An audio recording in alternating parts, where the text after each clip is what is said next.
हर खबर पर होगी आपकी पकड़। डाउनलोड कीजिए एबीपी लाइव ऐप। देखिए, विकास दुबे पर पुलिस का शिकंजा अब कसता जा रहा है। उसके करीबियों की गिरफ्तारी के साथ साथ उसकी और पुलिस की मिलीभगत की भी जांच आज से शुरू हो गई है। आपको याद होगा कि भारत ने कुछ दिन पहले 59 चाइनीज ऐप्स को बैन किया था और अब भारत के बाद अमेरिका भी चाइनीज ऐप पर एक्शन लेने के लिए तैयार है।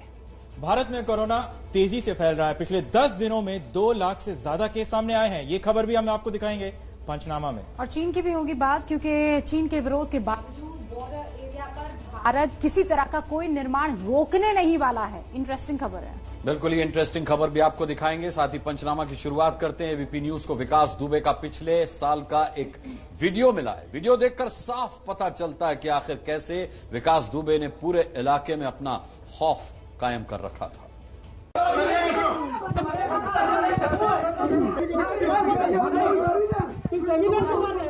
झगड़े की तस्वीरें पिछले साल की है, जब किसी विवाद के निपटारे के लिए विकास दुबे ने अपने गांव में पंचायत बुलाई थी और वहां दबंगई के दम पर लोगों को डरा धमका रहा था।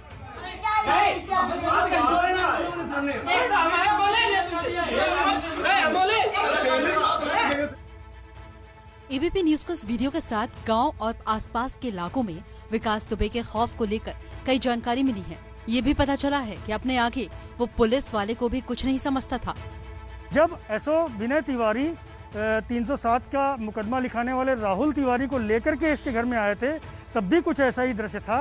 पुलिस के जो अधिकारी थे एसओ और उसके अलावा पुलिस कर्मियों पर उसने राइफल तानी थी, उनसे बदतमीजी की थी। 8 पुलिस वालों की शहादत के बाद पुलिस विकास दुबे के गांव में डेरा डाले हुए है और उसके डर के साम्राज्य की कहानियां सामने आ रही हैं। विकास दुबे की गिरफ्तारी के लिए पुलिस कोई कसर नहीं छोड़ना चाहती और इसीलिए नेपाल सीमा से लेकर अलग अलग राज्यों में लगने वाली सीमाओं पर तलाशी चल रही है और इस बीच पुलिस विकास दुबे पर लगातार शिकंजा कसती जा रही है। बाल्टी में रखे देसी बम, जिन्हें पानी में डालकर डिफ्यूज किया जा रहा है। ये बम कानपुर के बिखरू गांव में गैंगस्टर विकास दुबे के पुश्तैनी घर से बरामद हुए हैं। छापेमारी के दौरान मिले देसी बमों से साफ है कि कैसे विकास दुबे ने पुलिस प्रशासन को ताक पर रखकर घर में ही बारूदी लंका बना रखी थी। इस बीच पुलिस ने एनकाउंटर में विकास दुबे का साथ देने वाली नौकरानी समेत 3 लोगों को गिरफ्तार किया है। साथ ही उसके 12 सहयोगियों की लिस्ट जारी कर लोगों से इनका सुराग देने की अपील की है। पुलिस विकास की पत्नी ऋचा दुबे की भी तलाश कर रही है। पुलिस इस बात की जांच कर रही है कि क्या एनकाउंटर के बाद ऋचा खुद डरकर कहीं भाग गई हैं या विकास को भगाने में उसकी कोई भूमिका है। उधर कानपुर हत्याकांड में आरोपी विकास दुबे से पुलिस वालों की सांठ-गांठ की जांच भी तेज हो गई है। आईजी लखनऊ लक्ष्मी सिंह आज कानपुर पहुंची और बिल्हौर सीओ ऑफिस के स्टाफ से पूछताछ की। कानपुर एनकाउंटर के बाद गैंगस्टर विकास दुबे के साथ पुलिस वालों की मिली भगत के आरोप लग रहे हैं। इस मामले में कई पुलिस वालों को सस्पेंड भी कर दिया गया है। तो आदर्श, जैसे आपने बताया कि विकास दुबे पर पुलिस का शिकंजा कसता जा रहा है, लेकिन 100 घंटे से भी ज्यादा का वक्त बीत चुका है, लेकिन इसके बाद भी विकास दुबे का कोई सुराग नहीं मिला है। लेकिन उसके सियासी संपर्क लगातार सामने आ रहे हैं।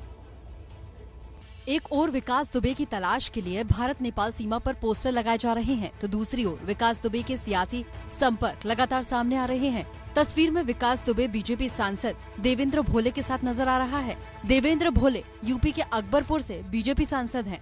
हालांकि इस तस्वीर के सामने आने के बाद देवेंद्र भोले ने कोई भी टिप्पणी करने से इनकार कर दिया है। 2 दिन पहले भी बीजेपी के एक और सांसद अशोक रावत के साथ विकास दुबे की तस्वीर सामने आई थी। सवाल ये है कि बीजेपी के कितने सांसदों के साथ विकास दुबे की नजदीकी थी। सिर्फ सांसद ही नहीं, बीजेपी के 2 विधायक भी विकास दुबे से नजदीकी को लेकर घिर चुके हैं। बिल्हौर से बीजेपी विधायक भगवती सागर और बिठूर से बीजेपी विधायक अभिजीत सांगा को विकास दुबे खुद अपने मुंह से मददगार बता चुका है। पंचनामा में बढ़ते हैं अगली बड़ी खबर की तरफ। चीन पर भारत का दबाव का असर हुआ है। गलवान घाटी में पीछे हटने के बाद चीन एलएसी पर सैनिकों के तंबू हटाने को भी राजी हो गया है, लेकिन इन सब के बीच सीमा पर भारत की सख्ती बरकरार है। लद्दाख में वायुसेना के फॉरवर्ड एयरबेस पर लड़ाकू विमानों की उड़ान जारी है। भले ही गलवान घाटी में भारत और चीन के बीच तनाव कम हो गया हो, लेकिन भारत की सख्ती अब भी बरकरार है और चीन के किसी भी दुस्साहस का जवाब देने के लिए यहाँ तैयारियां भी पूरी हैं। और ये कॉम्बैट एयर पेट्रोलिंग लगातार चल रही है, चाहे दिन में हो रात में हो। भारतीय वायुसेना के जितने भी फाइटर जेट्स हैं वो सभी इस तरह के ही कॉम्बैट एयर पेट्रोलिंग कर रहे हैं। एनएसए अजित डोभाल और चीन के विदेश मंत्री की बातचीत के बाद गलवान घाटी में चीनी सैनिक पीछे हट गए हैं और अब चीनी सैनिकों ने अपने तंबू भी हटाने शुरू कर दिए हैं। हालांकि इन कड़े कदमों के बीच कांग्रेस नेता राहुल गांधी ने फिर से सरकार पर सवाल उठाए हैं। राहुल ने पूछा कि सरकार की ओर से मई के पहले के हालात बरकरार रखने की जिद क्यों नहीं की गई, साथ ही गलवान घाटी में क्षेत्रीय संप्रभुता का कोई जिक्र क्यों नहीं है। देखिए, चीन के ऊपर दबाव ना चौतरफा हो गया है और स्ट्रांग जो दबाव है वो हिंदुस्तान के बाद अब अमेरिका से आया है, क्योंकि अमेरिका भी झटका देने की तैयारी है। कहा जा रहा है कि वो कुछ ऐप्स को बैन करने पर विचार कर रहा है। कंपनियों के ऐप के जरिए दूसरे देशों की जासूसी साजिश रचने वाले चीन के खिलाफ भारत की चाल का दुनिया भर में असर होता दिख रहा है। गलवान घाटी में तनातनी के बाद भारत सरकार ने टिकटॉक समेत 59 चाइनीज ऐप को बैन किया और अब अमेरिका भी इसी रास्ते पर आगे बढ़ रहा है। अमेरिका के विदेश मंत्री माइक पोम्पियो ने ऐलान किया कि यूएस में भी चीन के कई ऐप पर प्रतिबंध लगाने का विचार हो रहा है और जल्द इस पर फैसला भी लिया जा सकता है। उधर ऑस्ट्रेलिया में भी चीन के ऐप पर प्रतिबंध की मांग तेज होती जा रही है। भारत में टिकटॉक पर बैन के बाद चीनी कंपनीज को 6 अरब डॉलर से भी ज्यादा का नुकसान हुआ। भारत के इस कदम के बाद चीनी कंपनियों को सफाई तक देनी पड़ी थी कि वो भारतीय यूजर्स का डेटा शेयर नहीं कर रहा, लेकिन कंपनियों की दलील का कोई फायदा होता दिख नहीं रहा। अगली खबर भी काफी अहम है। आपको बता दें, चीन से तनाव कम करने की कोशिशों के बीच भारत सीमा पर चल रही सड़क परियोजनाओं को पूरा करेगा।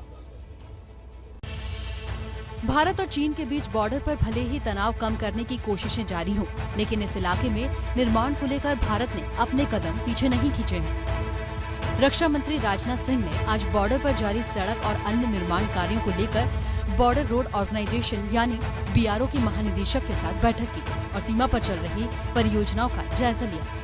इस दौरान बीआरओ के महानिदेशक हरपाल सिंह ने रक्षा मंत्री को भरोसा दिलाया कि एलएसी और एलओसी पर चल रही परियोजनाओं को समय पर पूरा किया जाएगा। चीन के साथ तनाव का इस निर्माण पर कोई असर नहीं होगा। और अब आपको कोरोना से जुड़ा अपडेट दे देते हैं। देखिए, देश में कोरोना वायरस का खतरा बढ़ता जा रहा है। कोरोना के मरीजों की संख्या अब 7 लाख के पार पहुंच गई है। देश में कोरोना के गंभीर होते हालात का अंदाजा इसी बात से लगाया जा सकता है कि पिछले 10 दिनों के भीतर 2 लाख के करीब केस सामने आए हैं, जबकि मरने वालों का आंकड़ा अब 20,000 से भी ज्यादा हो गया है। इस बीच सामना के जरिए शिवसेना ने केंद्र पर हमला बोलते हुए कहा कि पीएम ने 21 दिनों में कोरोना को हराने की बात की थी, लेकिन ये 100 दिनों के बाद भी खत्म नहीं हुआ। हालांकि रोजाना करीब 5,000 केस के बीच महाराष्ट्र में कल से होटल, गेस्ट हाउस और लॉज को खोलने की इजाजत दे दी गई है। आदेश के मुताबिक कंटेनमेंट जोन के बाहर के होटल 8 जुलाई के बाद से शुरू होंगे। उधर नीतीश कुमार की भतीजी को कोरोना पॉजिटिव पाए जाने के बाद सीएम आवास को सैनिटाइज किया गया और घर के सभी सदस्यों को होम क्वारंटीन किया गया है। तो कोरोना के मामले में भारत अब तीसरे नंबर तक पहुंच गया है। बहरहाल बात मौसम की। भारी बारिश से गुजरात के सौराष्ट्र में हालात बेहद खराब हो गए हैं।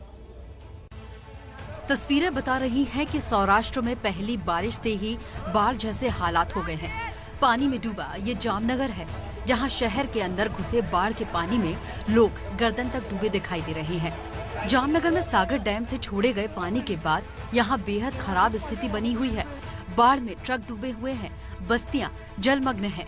जूनागढ़ में रसाला डैम के गेट खुलने पर निचली बस्तियां डूब चुकी हैं। सड़कें, खेत सब पानी में डूबा हुआ है। अब द्वारका का हाल देखिए, घरों में बाढ़ का पानी घुस गया है और दुकानें पूरी तरह से डूब गई हैं। सड़कें दरिया बनी हुई है, जिसमें गाड़ियां फंस चुकी हैं। सौराष्ट्र और दक्षिणी गुजरात में मौसम विभाग ने भारी बारिश का अलर्ट जारी किया है। जहां हम एक्सट्रीम हेवी रेनफॉल एक्सपेक्ट कर रहे हैं, mainly Jamnagar district, Dwarka district, okay, and Kutch district. ये 3 डिस्ट्रिक्ट में हम एक्सट्रीम हेवी रेनफॉल एक्सपेक्ट कर रहे हैं। एक्सट्रीम हेवी रेनफॉल का मतलब है मोर देन 20 सेंटीमीटर रेन। आपको बता दें, कोरोना के कहर के बीच अमेरिका के मिनेस्ट्रा में बोट पार्टी की गई। मेलबर्न। तो पंचनामा में आज इतना ही। आप भी अपना ध्यान रखिए।